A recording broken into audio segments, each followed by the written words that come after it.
It'll never make sense to me why these jovial, gentle, intelligent creatures, Atlantic white-sided dolphins, are congregating in so many numbers at the crucible of the military machine. The arguably most powerful military in the world. And yet, here they are.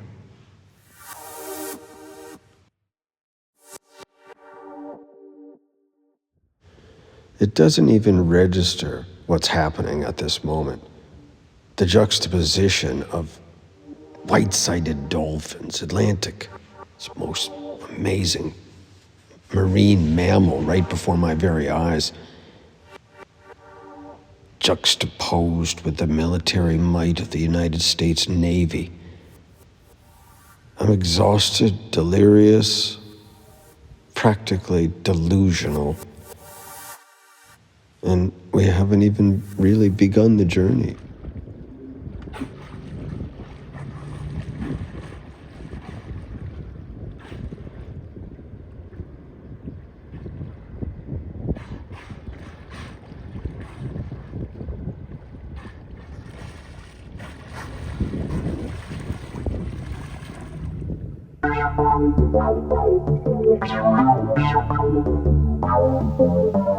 In the back of your mind, you know there's a tropical storm brewing somewhere in the Caribbean or in the Gulf of Mexico. It happened all year long.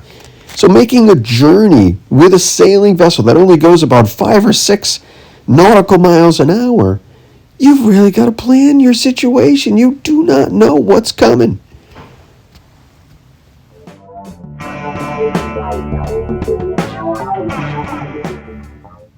This was from Helene. No one had a clue it was going to hit so hard in St. Petersburg because it was 100 miles away.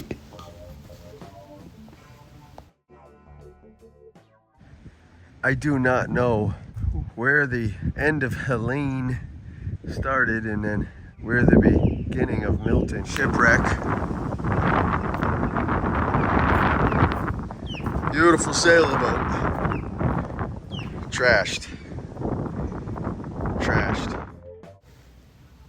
Storm surge is so powerful and so actually predictable that if a hurricane's coming and it's going to land on the Gulf side of Florida, anywhere north of you, you're totally screwed because the storm surge, it winds in a counterclockwise rotation. So it's going to shove all the water into the bays and onto the coast. And look what happened. These people were decimated. Absolutely disastrous. This is from Helene. This isn't even from the storm we just had. What a mess. All the way down the street.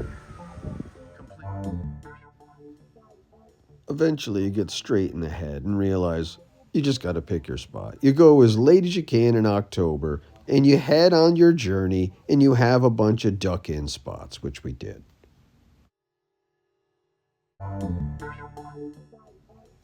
But everything hinged upon making it to Norfolk, Virginia. You had to get there. It's the most critical staging spot. You could go the Intracoastal from there, or you can simply stay on the outside around Cape Hatteras and risk your life in the Bermuda Triangle. It's your choice. I'd like to get out of the worrisome busyness box that inevitably I fall into, and I think most of us fall into every single holiday season around now. When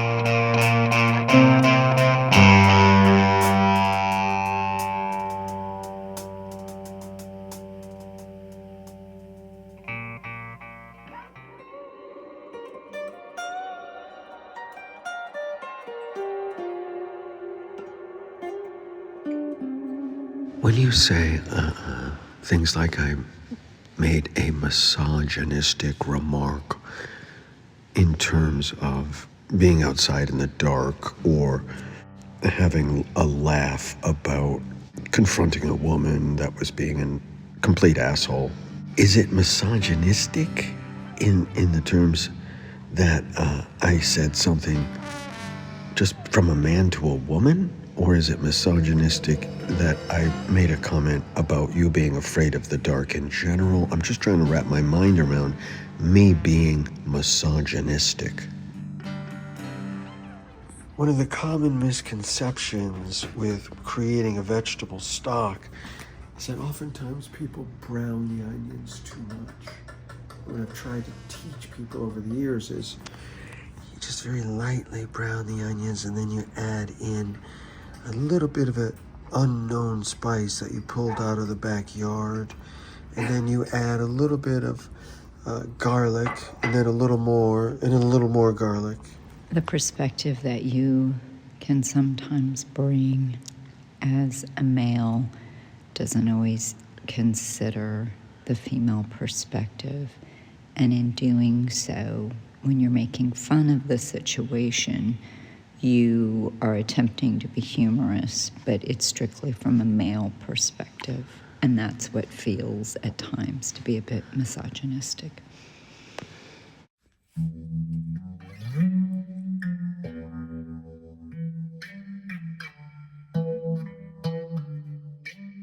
At the risk of being misogynistic again, I realize we live in a time and a place when gender seems to no longer really be a factor. But I am a male. So everything out of my mouth will come from a male perspective. And It doesn't have to. You are so do you believe that I could potentially be both a man and a woman at the same time? Now I believe that you're a man. However, I think you can consider perspectives from other angles and be empathetic and come across as the loving, kind person that you are. I'm still a bit confused about how to interact with you with my current gender. I think we can do it. We're not turning this into a gender conversation, my darling. Whenever the M word gets laid down, it's like, you lay down the gauntlet. And so okay. I don't want to be a misogynistic asshole. And if I have come across as such, I really need to get a little deeper and figure out what I'm doing that's triggering that. And since I am a red-blooded American male, I've got to come up with a solution. And I hope you can help me. Mm-hmm. And right now I'm still confused. Okay. Don't make comments that you think are funny that put down women.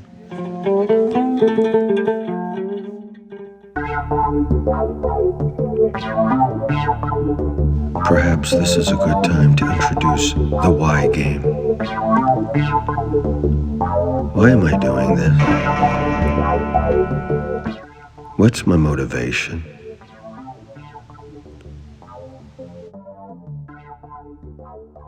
It's a mental health exercise that I've learned over the years can be quite valuable. I've already run aground in previous trips between the Alligator River and the North River. I know it's treacherous. I know it's not marked. Why? You'd be surprised what it reduces itself down to.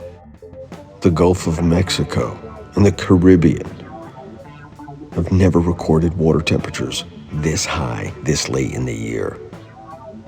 It's a recipe for disaster. Why would you bring your boat down there?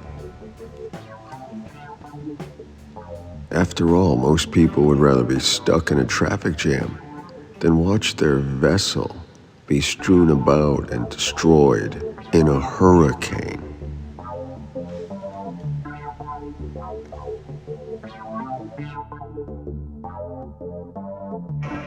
Why? Why? You'd be surprised what it reduces itself down to.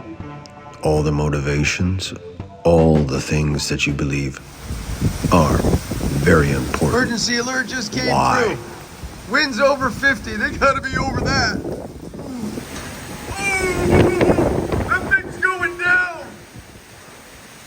Oh no. Holy Christ.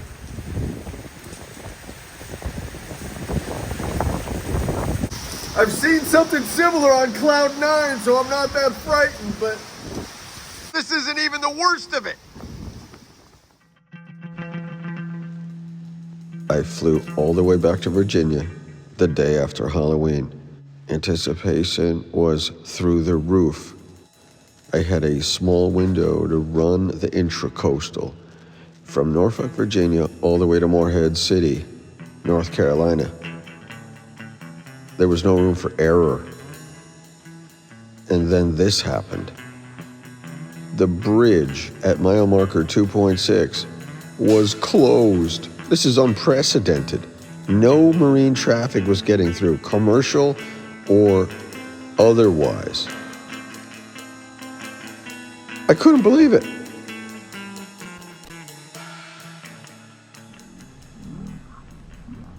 Not a single mention on the Marine VHF radio. The marina did not even make any notice of it. The Coast Guard was not broadcasting anything about it. This was so new and so fresh, it hadn't even hit the waterways. Picture this, it's like I-95 closing down and there's no mention of it on the news. That's how important this waterway is. Now I'm faced with a dilemma. Do I wait it out? Or do I run the outside going around Cape Hatteras, one of the most dangerous waterways on the Atlantic coast of the United States? I instantly began fixating on the marine forecast. It was clear that the seas were going to kick up by the next morning and we were going to be facing 7-footers on the nose that would have completely bashed about my vessel. It was not a smart move, in spite of the fact there were other vessels making the journey. This was the culprit yesterday. Nobody was getting through it. It was all the way down. P&B Bridge. We have now officially gone further than we went the entire day yesterday. You can't make it up. This bridge doesn't even show up as a bridge of concern. I mean, it's not even mentioned. And we couldn't get through it. If you're going to run a vessel, it doesn't make much sense to have a plan A without a plan B, C, and D. Turns out the bridge was open. We left the next morning. But I was 50 miles behind schedule.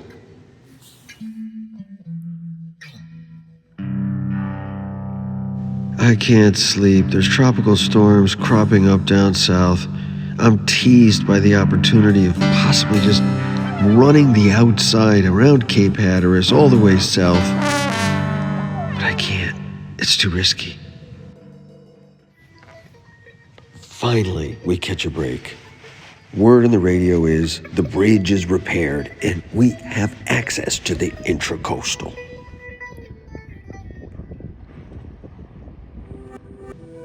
But that's good news and bad news.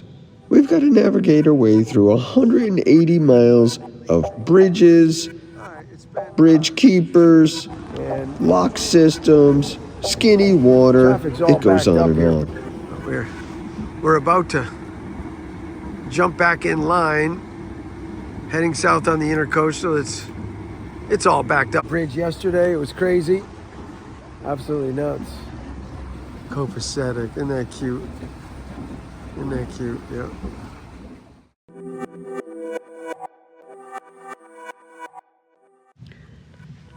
How did I get myself in this situation in the first place? I hated paying money on diesel fuel. Well, I'm still buying diesel, just a lot less. I used to go about 20 miles an hour in a power boat. Now I'm doing about 5, only a quarter speed. And there's tropical storms brewing every 20 seconds down in the Caribbean, and I can't go fast enough to avoid them. What is wrong with this picture?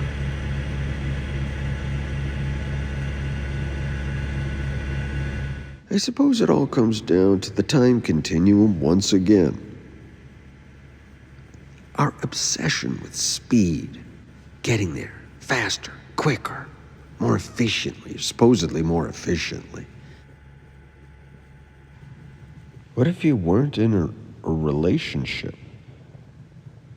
What if you didn't have a financial obligation? What if you could just freely go and not come back until you felt like it?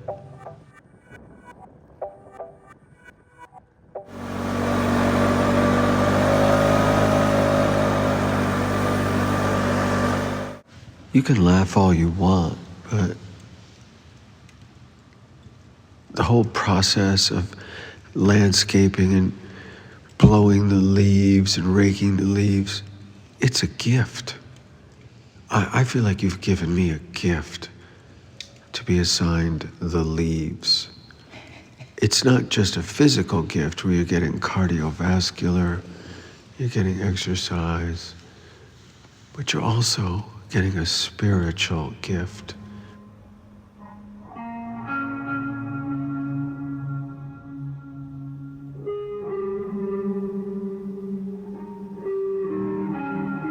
You can process out your deep hatreds and angers. Do you feel the same about yard work? How does yard work for you? I actually really enjoy yard work. I can't do as many leaves as you do, but I'm glad to be able to offer some therapeutic help for you, and dying to know what anger you're processing out through leaves, because there's a whole backyard too, a couple of acres that you can get it all out of your system. Deep-seated resentments and angers. I can follow through with my plots against people. In my mind, I can see the plot. I could see, and then, it's almost like I did it. It's beautiful, and then it's over.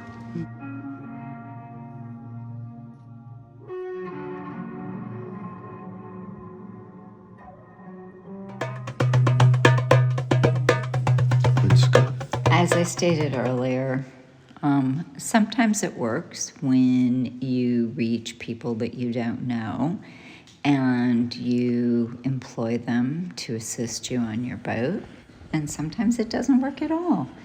And so the second time Scott did this, I was again concerned.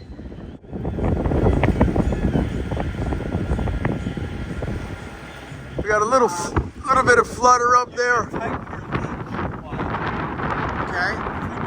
I have it.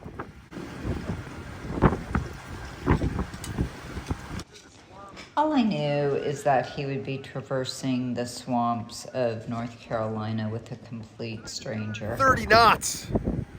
It's crazy. We had the main up earlier. Put that down. A little bit of diesel help.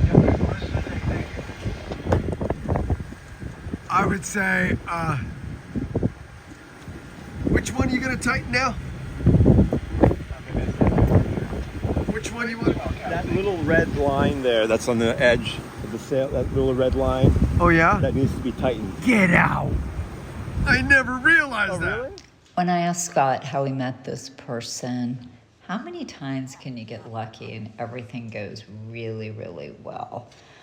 I don't know. Stay tuned.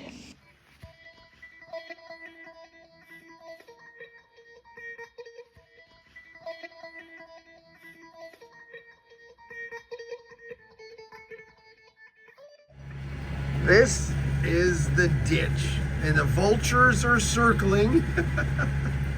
There they are. They're waiting for somebody to go down.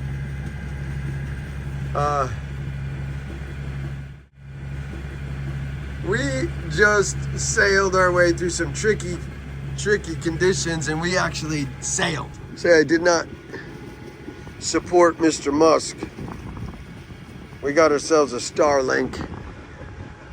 We're bare poles right now. Bare poles. But we got some solar units up here feeding the solar generator. And we're heading straight down the ditch. Got about probably 15 more miles to go. And there's really nobody in your way. You got two sailors up ahead. One's got his main up, one is bare poles. Doesn't make me feel that good to be bare poles, but we're in a muddy river. You got about 50 feet here, 50 feet here. There's not a lot of room for error. We tried to employ the whisker pole, and that didn't work because there's just not enough wind to even bother. But it's North Carolina. We're here. Next stop could be Oriental if things go well. We're gonna try to run right into the dark, get up early, try to make our way through. Look at that. Look at those vultures. The vultures are circling. Go ahead. I'm off the magenta line, my friend. How much water? We're still in 14. It's not bad, but 1, 2, 3. I want to stay on that magenta line. So I'll make a 3 degrees course correction. Piling, it could be an old stump.